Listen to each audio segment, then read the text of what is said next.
So, ayan na nga po mga kabayan, nabanggit ko kanina na napaka-importante yung pagpunta ko dito, yung pagbiyahe namin. Siningit ko talaga.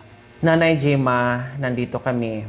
Buti na lang, nung tumawag kami, no, ang lakas ng loob ko, sabi ko si Nanay Gemma mukhang nandiyan lang sa bahay nila. No? Pero kung wala sa bahay nila, mapipilitan tayo, no, puntahan doon sa bundok kasi wala talaga akong choice. Buti lang pagtawag kanina, ay sabi ko, ay thank you si Nanay Gemma, umuwi pala ng housing. Hindi na tayo aakyat ng bundok, makakausap ko na siya kaagad.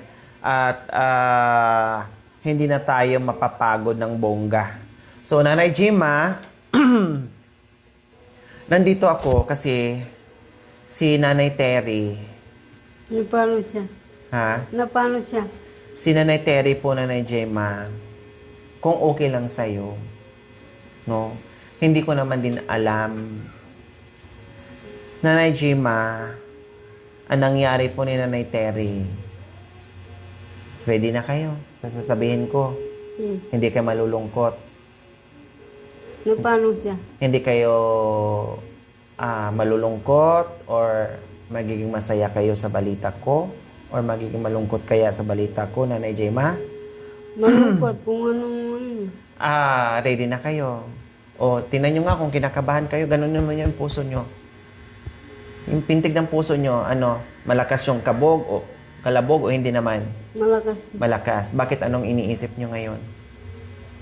Napano siya? Napano siya? Anong iniisip nyo ngayon? Bakit kumakalabog ang puso nyo? Nagrabe ba? Hindi, ano bang naramdaman nyo sa puso nyo? Wala, O gumaganyan lang. Wala naman kayong high blood. Wala kayong high blood? Wala. Wala kayong sakit. Wala. Kaya mo yang harapin, no? Kaya mo yang harapin. Kaya mo yang harapin yung mga buhay-buhay, yung mga pagsubok kung ano man yung ibabalita ko sa iyo ngayon, ha? Okay? Huwag kayong magtampo sa akin, ha? Huwag kayong magalit sa akin, ha? Hindi. Sigurado. Baka mamaya, pag sinabi ko sa iyo, sabi mo na sa akin, layas ka dito, Ate Lori. Hindi kita kailangan. Galit na ako sa ito. Huwag ka na magpakita sa akin kailanman. Hindi. Ha? Hindi Sigurado? Sige. Nanay Gemma, ang nangyari po ni Nanay Terry, ready ka na. Hawakan mo ulit yung puso mo. Okay na? Kumalma na ba? O ganun pa din? Pumipintig. Siyempre, buhay ka. Hindi. Nandito ako kasi gusto naman ipa-check up si Nanay Terry. Gusto kong ipagamot.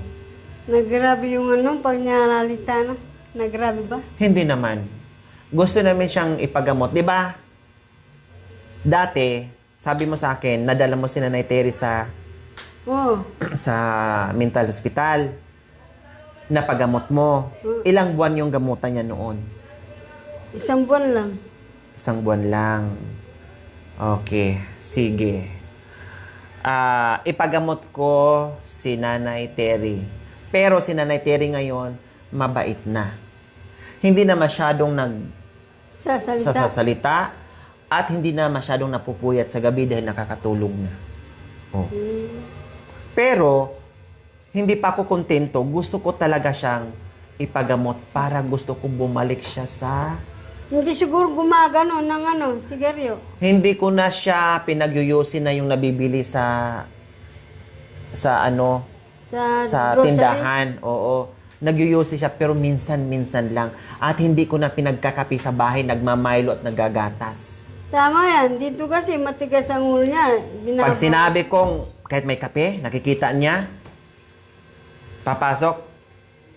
Anong gusto na Nanay Terry? Milo. Kahit may kape sa bahay, maraming kape sa bahay. Pati si Mami D, dinamay ko na rin. Walang magkape, ha? Dahil ang mahal ang kape ngayon, ginaganyan ko lang. Mahal ang kape ngayon, wala tayong pambili ng kape. Milo lang. Milo sila sa umaga. Pagdating ng hapon, kung gusto, mag-Milo na naman sila. Kaya matagal-tagal na siyang hindi nakapagkape. Tumaba na. Tumaba na. Tapos, nakakatulog na sa gabi, bumilog yung mukha niya. Pumuti. Masarap kumain eh. O kain, tulog, nood ng TV. Tsaka sama-sama sa amin. Ngayon na hindi siya masyado nakakasama sa amin kasi ang mission ko nasa Rosales lang. Oh. Kinabahan ka, no? Akala mo kung ano na nangyari, no? Maganda. Maganda ang nangyari. Kasi natutuwa ako ni Nanay Tere sa bahay para na siyang nanay. Sabi niya, minsan pagtapos namin kumain, sabi niya, tapos ka na, Ate Lori. O, kinukuha niya yung mga pinggan namin. Nililigpit niya. Pinupunasan yung placemat, pinupunasan yung table. Nagliligpit siya. Nagwawalis-walis. Masipag naman yun. Oo, masipag. Minsan nga ako na lang nagsasabi, Nanay Tere, hayaan mo na dyan, huwag ka na magwalis, huwag ka na magligpit dyan dahil meron namang kikilos. Umupo ka na lang manood ng TV. Kailangan sinasagot din niya, naiinip ako eh. Gusto ko kumilos. Mainip nga yun, iinipin yan. Oh, pero hindi siya nagyaya sa akin umuwi, ha? Hindi niya ako niyayang umuwi. Na-miss mo na ba? Dito na lang ako. Dito na lang ako kasi mahirap mamuso. Mainit. Sabi niya, mahirap mamuso, mainit, dito na lang ako. Sabi ko, hindi kita pinapauwi na ng Teria. Kung ako ang papipiliin, dito ka lang sa bahay. No, gusto ko dito ka lang titira. O ikaw, uuwi ka ba? Hindi. Hindi, dito na lang ako sa'yo. Marunong siya. Ayaw niya umuwi. Oo. Gusto na sa'yo. Oo, sabi nga niya kanina bago kayo umalis, may bigas ako doon ha. Sabihin mo na lang kay Nanay Gemma mo na kunin niya yung bigas at saka yung dilata. Mayroon pa siya doon? Meron, tinago ko, baka darating At yan. kinuha mo. O kainin nyo na. Kasi sabi naman niya sa akin, naalala niya, marami akong bigas doon sa kubo. At dilata. Ibigay mo na lang ni sabi mo kay Nanay Gemma, kainin na nila. O kundi kainin mo, kasi ang bigas, mangingitim yon. Isang Wilkins. Oo. Yan ang bigas niya. Mangingitim yon, kainin mo na. Kasi kung just in case na maisipan niya at gusto niyang umuwi, o kundi bilhan ko na lang siya ng panibagong bigas kaysa na masayang. Diba? Nandun nga, kinuha ko sa yung pinuntahan yung kubo. Naalala niya yung bigas, baka kasi daw, daw, masira. Kaya sabi ko, sige, sabihin ko na lang kay Nanay Gemma. Kaya bukas, naka-schedule siya. Kaya isasama ka. Mamaya pag-usapan natin sa GBL. Kasi gusto ko talaga siya makainom ng gamot para mabalik talaga siya sa dating normal na Nanay Terry. Salamat na lang sa'yo, ate. Oo, napamahal na rin sa bahay. Gustong-gusto niya sa bahay. Wala siyang reklamo. Mula nung dumating, hindi man lang siya nagsabi sa akin, uwi na ako. At saka hindi na nagwawala. Hindi na katulad noon na may time na nagwawala, 2 beses nagwala yung sabay. Ngayon, mula nung dumating ulit, hindi na siya nagwawala. Sabi nga mga tao dito, hindi ko nakikita si ate mo. Sinabi ko, sinama niya ate mo rin. Tagal na yun, wala pa. Hindi nag-ano. Di ba yung iba, pag ikaw pumunta sa ibang sabi mo uwi na ako, mainip, di ba, mga ganyan. Pero siya wala. Hindi nag-ano. Parang si Mami D din. Kasi dalawa sila nandun eh.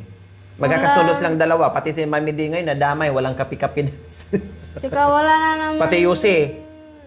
ginagawa dito, kaya ayaw niya umuwi. Gusto nila lang doon. Maganda pa doon, kasi kahit wala kayo dito, hindi mo na rin siya iisipin na naiiwan siya dito, hindi mo siya isipin kung nasaan siya. O at least nasa bahay, alam mo na nasa bahay, hindi ka mag-iisip, mababawasan yung iniisip mo. Oo, Diba? na ito, mga anak, Oo. ako maglalaba. Tama. Then, yung yusin niya, yung yuyusin niya, hindi na yung galing sa tindahan, sa grocery. Yung tabako na lang na, yung matabang. Walang lasa. Oo, yung walang lasa. Yung sa amin, matabang sa amin eh. Yan ang inaano niya. Pero minsan na lang siya magyuyusi. Hindi katulad noon na buti nga nakikinig eh. Walang buto ng dyan, tabako. Matabang po doon, binibila. Sa amin, meron, Oo. kailang hindi walang lasa eh. Wala lasa. Gusto mong ganyan? Anong, Yung mga malalapad nga eh. ayun nga, Oh, sige, pag makahanap ako ng Kahit- magtanim ka doon. kahit konti. Oo, padamihin na lang. Si Tatay Romy, meron noon, naubos lang. Hindi siya nakapagtanim, sayang. Mahal na kasi yung tabako. Isang stick, Kaya nga 50 na. Kaya, kailangan sa check-up niya is kasama ka. Kasi kailangan may pamilyang kasama bukod sa akin. Bukas? Oo, yeah. Hmm. Kaya bukas, antayin mo ako kasi may schedule tayo 1:00 sa GBL. Puntahan namin kayo dito mga 9:00 para punta tayo ng GBL. May tutulong sa atin doon pagpasok natin. Kaya tulungan natin si Nanay Terry na magamot talaga siya. May mga resita si Nanay Terry Resetang. dati. Mga gamot niya. Ewan ko sa kanya, ewan kung saan niya linagay.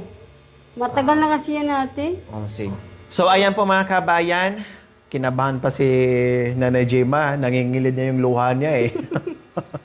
Nangingilid niya yung luha niya sa mga mata niya mga kabayan. Akala niya, bakit na paano si Akala niya kung ano ng balita ang ipaparating ko sa kanya. Yes, magandang balita po mga kabayan. Kailangan si Nanay Gemma. Yan ang sabi ng doktor. Kaya, lumuwas kami dito agad-agad. Dahil bukas, meron kami schedule. At pag-uusapan pa namin yung ibang bagay. Kaya, meron kami pupuntahan ni Nanay Gemma. Wow, mayaman ka na ngayon, Nanay Gemma. Matagal na yun ate. Mukhang bago lang, naalagaan mo lang. Hindi pa kita nakilala. Oh, maganda ha. Oh, nakatago lang. Ganda, hanggang ngayon, malinis pa din. Oh, malinis kasi sila sa bahay, mga kabayan. Magaling mag-ano si Nanay Gemma sa loob ng bahay. Tara. Nandito pala si Nanay Terry. Kumusta ka na? Oh, tinan mo si Nanay Terry. Oh, tinan mo. Oh, bumilog. Tumabat, pumuti. Pumuti ka na pala. Oh. Gumanda pala si Nanay Terry. Yes. May ano yan, ang nagtuturo yan doon, teacher yan doon sa Pangasinan. Turuan niya yung Oo, maraming estudyante yan, kala mo. mga aso namin doon. Ang dami pala tinuturuan. Kumusta mo ka no? Jim mo.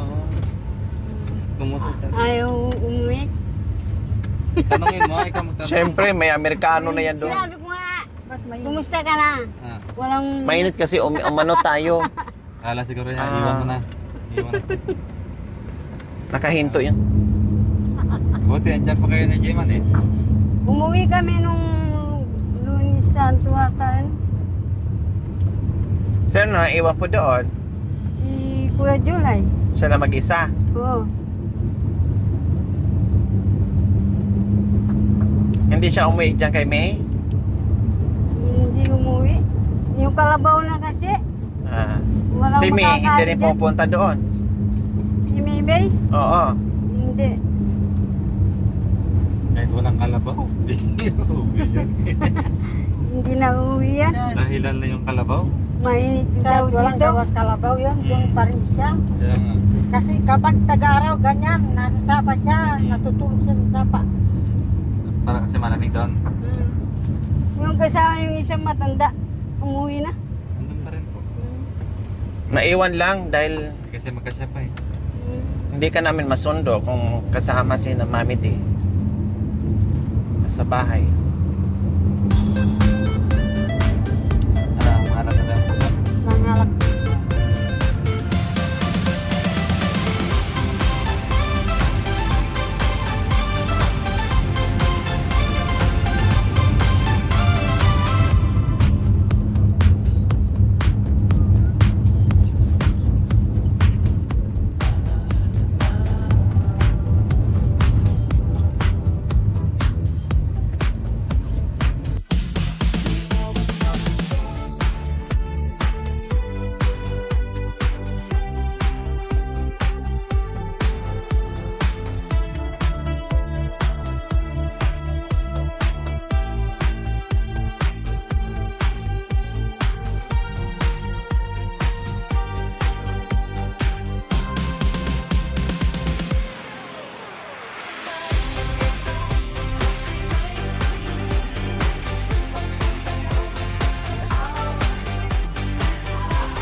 Dito kayo na Gemma. Nanay Terry. Malamig sa'yo, Nanay Gemma? Huwag mong kalimutan mamaya ilagyan ng ano, ha? Malamig. Ha? Contrast? Saan?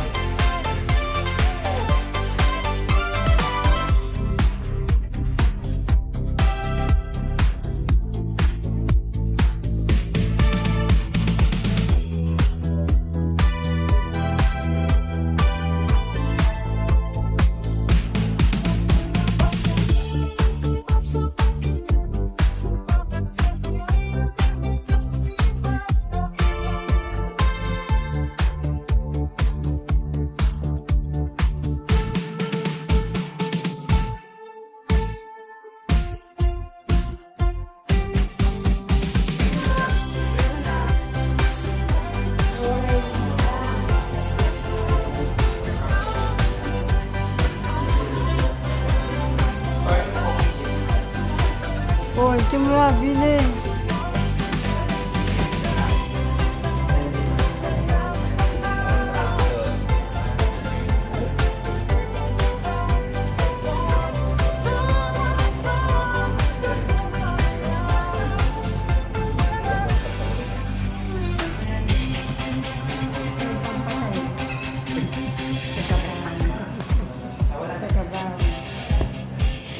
Pampatay. Pampatay ka nun sa gabaw.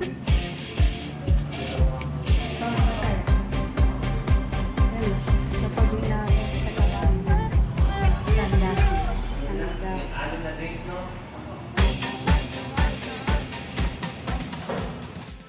Thank you for watching, mga kabayan. Don't forget, like, share, and subscribe. And please, click the notification bell para updated po kayo sa ating mga videos. Thank you! Bye!